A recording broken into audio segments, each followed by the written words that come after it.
Hey, what's going on guys, it's FPL Yusuf here and welcome back to another video on my YouTube channel. Today I'm going to be bringing you guys an early game week forward transfer plans. I'm going to talk to you guys about what I'm currently looking to do, some of the transfers I'm looking to make. We'll go over some key questions and currently what my team is looking like going into that game week 4 deadline next week. So I do hope you guys enjoyed this video. If you do, don't forget to drop a thumbs up and subscribe down below. But let's just jump straight into it.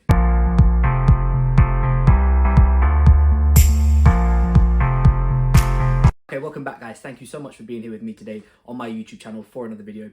So let's just jump into some key questions first. Obviously we are at the international break now, so we have a little bit prolonged period. We've got another week off before we come back to the deadline. I'm currently recording this on Friday, so yeah, just about another week before we get back to reality. So let's just start off with the Aston Villa players first, and in particular I want to talk about two, Ollie Watkins and Morgan Rogers. So they've been very underwhelming at the start of the season. I think a lot of people would have been invested in at least one of them, if not both of them, and it just hasn't materialized for whatever reason. I think there is definitely room to be questioned to move them out or not. It's hard because obviously they still have good fixtures, but I think the big thing about them is they've had good fixtures as well and haven't really performed. Now they have made a few signings on deadline day. Obviously Jadon Sancho's come in, Harvey Elliott's come in, who I'm going to speak about later on in the video, who I think is a very good signing for them. So I think if you're a patient manager, I would say, if you can hold them, do it. I think if you're somebody who's going to be wildcarding this week, and we're going to talk about that in the next part, but maybe if you're wildcarding, you'd probably want to look to move definitely one of them out, if not both of them.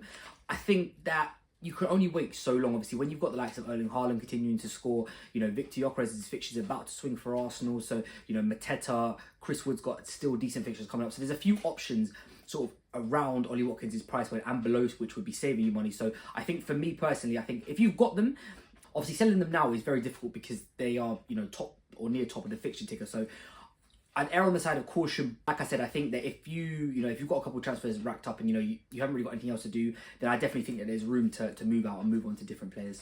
Okay, next up, let's talk about a wild card. Now, obviously through the international break, we have an extra week off, which gives people a lot more time to think about things. So I think there'll be a lot of wild cards being played this week. Is this the right time? To be honest with you, it is quite subjective. I think there's no right or wrong time to play a wild card. It all depends on how your team's looking out. Some of us would have been invested in players who have dropped, which means the team's going to be losing value. Obviously, others are going to be invested in players who maybe just aren't playing and aren't starting. So everyone's got their own issues with their team. Everyone's got their own things that they can fix. I think if you look at your overall team and you don't want to change sort of like 5 or 6 players, I probably wouldn't risk it. Most of us probably would have rolled at least one transfer by now. So you'd have either 2 or 3 going into this game week. So you could probably put out most of the fires with the free transfers. But like I said, everyone's squad is different. Some people may have, the likes of Cole Palmer, Ollie Watkins, Morgan Rogers, players who are not only possibly out, but also players who are underperforming as well.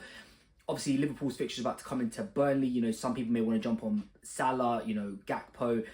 Ekitike is a different option because obviously Isak's there now. I do think Ekitike will start this game against Burnley, but I think longer term it's probably a bit of a minutes risk, which is why, I'd probably just try and say wait for that wild card. Just see how Alexander Isak goes about his Liverpool business, because obviously he's the big one for me. And if he starts playing and he starts scoring, we're all going to want him in. Obviously at 10.5 million, it is difficult to sort of free up money. Whereas if you have the wild card, you can sort of change as much as you want and free up that money from your rest of your team. So I think there's no problem with wild card in this window. Obviously, like I said, if your squad's in dire needs and you've got sort of 3, 4, 5 transfers which you're looking to make, then definitely. But if you can hold it, I would say definitely hold it just for the transfer reason. But also, I think when you bench boost, you want to kind of play your wild card roughly very close to it. So plan for the bench boost. Have a look at see what game weeks you can target for Burnley, for Leeds, teams like this, because obviously you're going to have bench fodder, and then just wild card around that time as well.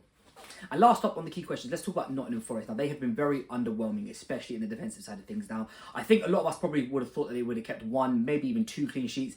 It hasn't been the case so far. The question is, do we sell them? Obviously, they are playing Arsenal after the international break, which is not good, and I don't see another clean sheet happening in that. But following that, they have Burnley and Sunderland. Now, it is risky because obviously most people are going to be invested in either Milenkovic or Murillo. Some people will be invested in Williams, but they have signed Zinchenko and another left back as well. So I would just keep an eye on that. Once Europe starts up, you could see rotation there. Obviously, Milenkovic and Murillo are the safe bets, as is Matt Sells. But I think I own Murillo. So for me personally, I am going to just hold until game week 6 when they play Sunderland.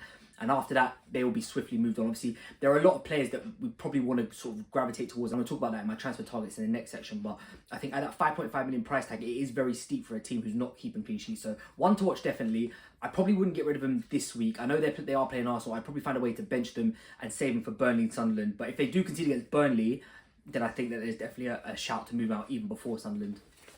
Right, so let's talk about my transfer plans. Now, I do have 2 free transfers currently in the bank. Obviously, I did free hit last week, which means I saved the first 2 from the first 2 game weeks. So we'll start off first with Cole Palmer. Now, Cole Palmer's an interesting one because obviously we don't actually know whether he's going to be back or not. Maresca said before we broke up that it's not looking too bad. I personally expect him to be back for game week 4. And if he is, I don't really want to get rid of him before that Brentford game. Obviously, Chelsea have been playing really well. And I think Palmer would have been playing where Esteval is playing now, hadn't he got injured. So I think for me, I'm going to hold him for this game. If he plays against Brentford and he does nothing, he plays, on the wrong position on the pitch and he's just not influential in the game, he will 100% be gone in the following game week. But for now, I think I'll just wait and see. Obviously, if it comes out that he's out of game week 4, then I will be moving him straight to Cody Gakpo, who's got Burnley.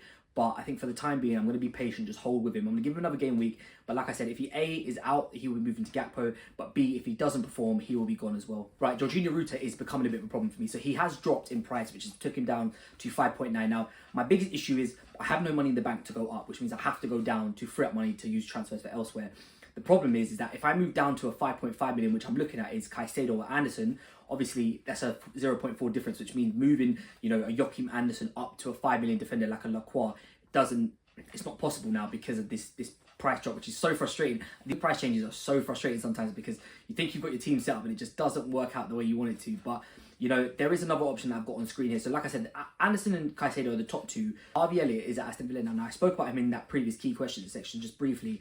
I think this is a very good signing for Aston Villa. And I think if he gets regular game time at 5.4 million, that would be my 0.5 to Jorginho Ruta, which would allow me to move, a 4.5 million defender to a 5 and so on and so on. I think if he gets game time, he could be great. Where is he going to play? Is he going to play on the right? Is he going to play in the 10?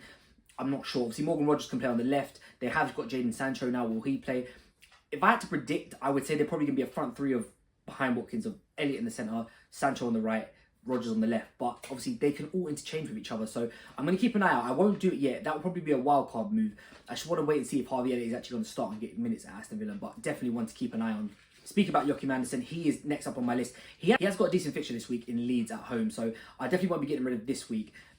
For the upcoming fixtures from game week 6 onwards, Fulham's fixtures aren't looking that great, and I probably will be looking to move him on. The question is, where do I go? So I am definitely looking at a Crystal Palace defence now. I could do a straight swap to Mark Gahey. Obviously, we know Gahey's going to stay now.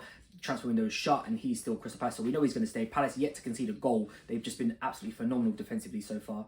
So that is definitely an option. Senesi from Bournemouth is another option which I'm looking at. I think he's just really good, like for DEFCON, clean sheets, attacking threat. He's kind of got it all, and at 4.5 million, I think he's a bargain. I do think Bournemouth will upset a few teams this year. There'll be games where you play him in fixtures that you probably won't expect a clean sheet, and he will get one because Bournemouth are just that sort of team that they can beat anyone on their day.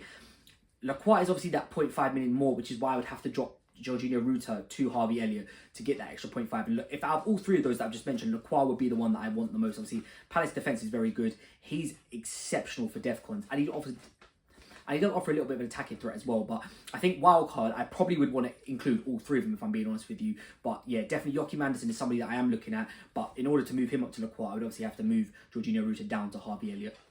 And last up is Victor Gyökeres. Now, if I do move him out, this will solely be a short-term move. Obviously, I'm looking at Mateta. They've got Sunderland this week. João Pedro is in great form. His ownership is very high. I got lucky last week. Obviously, I free hit to own him, but I am a little bit worried about his potential and what Chelsea could do over the next few weeks and not owning him, especially with Brentford this week as well. So I am considering moving Gyökeres out. I think the thing about Gyökeres is it's a short-term move. After game week 6, I'd want to bring him back in and just leave him in there. So it's kind of like I'm trying to weigh up, is it worth using a transfer for sort of 2 game weeks to then bring the same man back? I think I probably will end up moving him out. Obviously, Nottingham Forest at home, but this is this thing. Nottingham Forest at home is a decent fixture. They go away to Newcastle, a little bit more tricky. City at home, again, another tricky one. But after that, it's like really good for Arsenal. Arsenal's fixtures do swing a bit. Where I think we'll see a lot of people investing in Arsenal players, whether it be the defence, the attack. Bukayo Saka, Gyökeres, I think will be one himself. So I'm just sort of weighing up, is it worth me using a transfer for sort of 2-3 game weeks to then bring the same player back? I think there's definitely upside to it. But it's something that I need to think about. Have I got other situations in my team and other problems in my team which could be resolved as opposed to this one? Okay, let's have a look at what my team is currently looking like for game week 4. So Robert Sanchez in goal against Brentford. He's absolutely fine. Obviously, I'd expect a clean sheet from Chelsea here. So we'll just leave him as it is. Coming to the back four, Jed Spencer's up against West Ham. Before the international break, I would have said this is a banker. Now, I'm not too sure. So I'll have to wait and see on that. But he's fine to start. Aït-Nouri's got Man United at home. I do expect a City clean sheet in this game. And I'm hoping he's going to get forward. Man United are not playing well. they are looking like they're going to be conceding chances, and I'm just hoping City at the Etihad can take full advantage, and especially Aït-Nouri, if he plays high and wide, will be getting forward. So I'm happy to have him. Anderson and Rodon are playing against each other. Obviously, I haven't really got much options because Muriello's the other defender I've got. And I don't really want to start him against Arsenal. So I'm happy to just play both of them. The best case scenario is that they end up with a 0-0, which, you know what?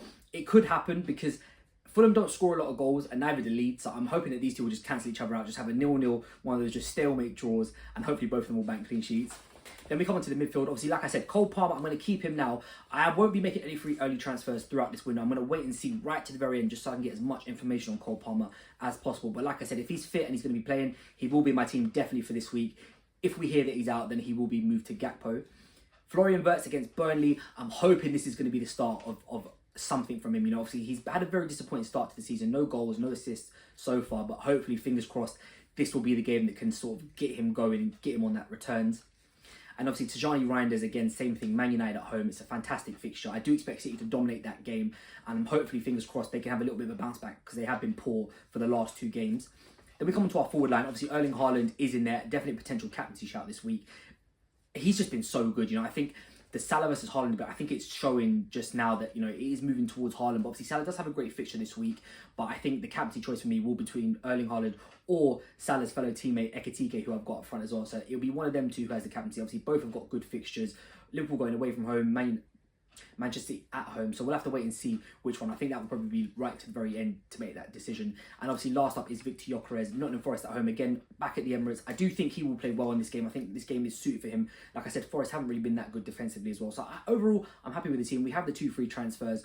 Gonna wait and see what happens towards the end of the international break, and then we'll make a choice on kind of like who we're going to be transferring in if we are going to make one. But all of that will come in our final team selection next week. Okay, thank you guys so much for watching this video. If you have enjoyed it, please don't forget to drop a thumbs up and subscribe down below. A few days off now until our next video, so we'll have the FPL bus team video up over the weekend, FPL challenge at the start of next week, and obviously a final team selection and key questions towards the back end of next week as well. So just use this time wisely, you know, just enjoy it, have a little break from FPL, come away from the game, and obviously at the start of next week, we'll come back thick and fast with videos, and before you know it, the deadline will be on us. So thank you all so much for watching this video. If you have enjoyed it, please don't forget to drop a thumbs up and subscribe down below, and I'll catch you guys next time.